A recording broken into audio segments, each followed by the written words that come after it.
Halo, saya Herbalis Kartika dari channel Exploring Herbal. Di dunia ini, ada jutaan jenis herbal atau tanaman obat dengan kandungan fitokimia dan khasiat terapinya yang beragam atau khas. Oleh karena itu, kita tidak perlu hanya bergantung atau mengandalkan satu atau beberapa jenis herbal saja, apalagi jenis herbal tersebut tergolong mahal dan langka. Kecuali herbal-herbal itu memang paling unggul di kelas terapinya, menurut evidence base. Kalau tidak, kita bisa menerapkan prinsip repurposing atau mengganti jenis herbal itu dengan jenis herbal lain yang relatif lebih murah dan mudah didapat, asalkan setara atau lebih baik dari sisi khasiat dan keamanan.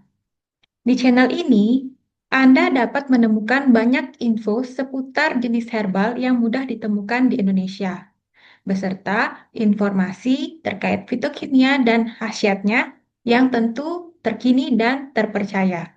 Semoga dapat menambah wawasan dan membantu Anda untuk menemukan alternatif terapi alami yang cocok untuk Anda. Selamat menyimak.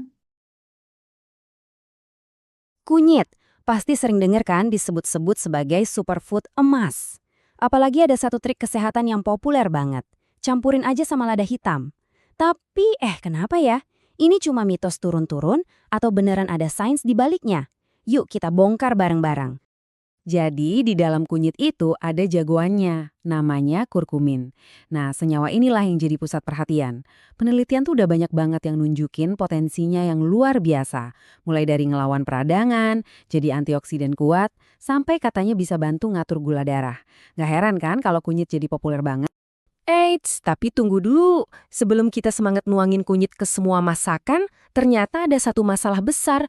Ada satu halangan yang bikin kita susah banget dapetin semua manfaat keren tadi. Oke, kita masuk ke bagian pertama. Masalah besar si curkumin. Nah, disinilah kita kenalan sama istilah bioavailabilitas. Gampangnya gini deh. Ini bukan soal seberapa banyak kunyit yang kita makan, tapi soal seberapa banyak yang beneran bisa diserap dan dipakai sama tubuh kita. Kalau bioavailabilitasnya rendah, ya mau makan sebanyak apapun, manfaatnya ya segitu-gitu aja. Faktanya, ada sebuah penelitian penting di tahun 1998 yang nemuin sesuatu yang, cukup mengejutkan. Ternyata kalau kita cuma makan kurkumin aja, kadarnya di darah itu hampir nggak terdeteksi. Dengan kata lain, tubuh kita tuh kayak nolak, hampir nggak ada yang diserap sama sekali. Tapi penelitian yang sama ini nggak berhenti di situ. Mereka juga nemuin solusinya. Dan solusinya ini benar-benar game changer. Nah, disinilah pahlawan kita masuk ke cerita. Lada hitam. Dan ini dia nih, momen ahahanya. Coba lihat grafiknya. Garis bawah yang lurus-lurus aja, itu nunjukin kadar kurkumin kalau dimakan sendirian. Hampir nol kan? Nah, sekarang lihat garis atas yang tiba-tiba loncat tinggi itu. Itu yang terjadi waktu ditambahin sedikit piperin, senyawa aktif dari lada hitam. Gila, bedanya jauh banget. Seberapa jauh bedanya? Para peneliti sampai ngitung peningkatannya. Siap-siap ya. 2000%. Bukan 20, bukan 200, tapi 2000% peningkatan bioavailabilitas pada sukarelawan manusia. Angka ini benar-benar mengubah semua pemahaman kita. Yuk, kita intip angkanya dikit. Lihat deh. Konsentrasi maksimum kurkumin sendirian itu cuma 0,006, kecil banget kan? Tapi begitu ditambah 20 mg piperin aja, angkanya langsung loncat jadi 0,18. Nah, dari sinilah angka fenomenal 2000% itu berasal. Terus gimana sih cara kerjanya? Gampangnya bayangin piperin itu kayak bodyguardnya kurkumin. Jadi, tubuh kita itu punya sistem keamanan yang super efisien, namanya glukuronidasi. Tugasnya ngenalin zat asing kayak kurkumin, terus langsung nendang keluar. Nah, si piper ini datang dan bilang ke sistem keamanan, "Wah, tenang dulu, yang ini temen gue, biarin lewat." Jadinya kurkumin punya waktu lebih lama buat diserap ke aliran darah sebelum diusir. Oke, kita lanjut ke bagian 3, hasil lab yang bertentangan. Sampai sini ceritanya kayaknya lurus-lurus aja ya. Kunyit bagus, tambah lada hitam jadi super bagus.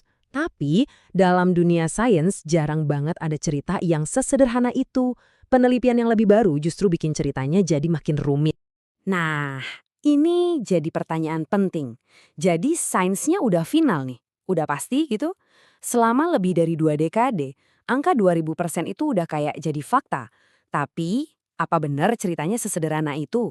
Coba kita lihat studi lab terbaru dari tahun 2024. Para ilmuwan ini bikin semacam model usus manusia di cawan Petri. Jadi mereka numbuhin sel-sel usus di atas filter, terus di bagian atasnya dikasih campuran kurkumin sama piperin. Habis itu mereka ukur deh berapa banyak kurkumin yang bisa nembus ke bagian bawah. Ini cara buat ngetes langsung kemampuan si kurkumin buat merembes lewat dinding usus. Hasilnya bikin kaget. Ternyata campuran kurkumin dan piperin ini permeabilitasnya 0. Iya, Anda nggak salah dengar, 0. Di model lab ini, kombinasinya sama sekali nggak bisa nembus lapisan sel. Loh, kok bisa? Ini kan kayaknya bertolak belakang banget sama studi pada manusia di tahun 1998 tadi. Jadi, sebenarnya ada apa sih? Kuncinya itu ada di perbedaan antara dua jenis penelitian ini.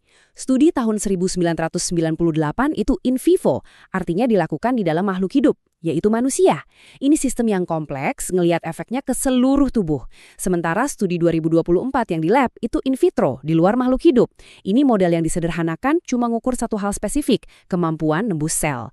Jadi bukan berarti salah satunya salah, mereka cuma ngasih potongan puzzle yang berbeda dari cerita yang sama. Oke, kita masuk ke bagian 4, lebih dari sekedar penyerapan. Nah, ini membawa kita ke sebuah pemikiran baru. Mungkin selama ini kita terlalu fokus sama urusan penyerapan ke darah, sampai-sampai kita jadi nggak lihat gambaran yang lebih besar tentang gimana sebenarnya rempah-rempah ini bekerja. Untuk ngebuktiin ini, ada lagi nih studi lain dari 2024. Kali ini balik lagi ke manusia. Peneliti ngasih sarapan ke para peserta, ada yang dapat sarapan biasa, ada yang sarapannya ditambahin kunyit, ada yang ditambah lada hitam, dan ada yang dapat kombinasi keduanya. Skenarionya benar-benar kayak kehidupan sehari-hari kan? Dan ini bagian pentingnya. Mereka nemuin kalau menu sarapan yang ada lada hitamnya, baik sendirian atau bareng kunyit, ternyata secara signifikan bisa nurunin lonjakan gula darah setelah makan. Pesertanya juga ngaku jadi nggak gampang lapar. Nah, ini bukti. Terlepas dari perdebatan soal seberapa banyak yang diserap ke darah, ternyata ada efek biologis lain yang nyata dan bisa diukur. Oke, kita sampai di bagian kelima. Jadi, apa artinya semua ini? Kita udah lihat studi legendaris, hasil lab yang bertentangan, sama studi sarapan yang menarik. Sekarang, yuk kita coba tarik benang merahnya. Jadi, perjalanan ilmiah kita tuh kayak gini. Tahun 1998, kita dapat angka bombastis 2000%. Terus di tahun 2024, tiba-tiba ada studi lab yang bilang, tunggu dulu, ini nggak bisa nembus sel.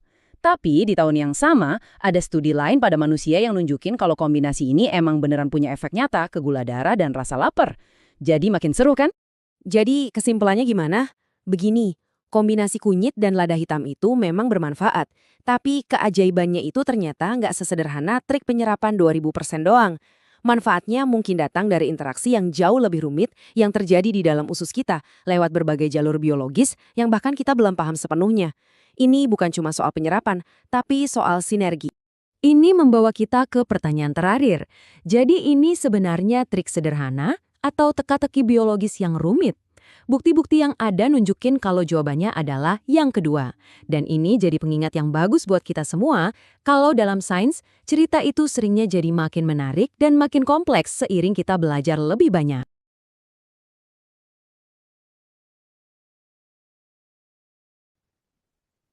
Terima kasih sudah menonton video ini sampai akhir. Kalau channel ini bermanfaat untuk Anda, jangan lupa klik like dan subscribe, serta aktifkan lonceng notifikasi. Anda juga dapat memberikan saran untuk konten video-video berikutnya di channel ini melalui kolom komentar. Sampai jumpa di video berikutnya.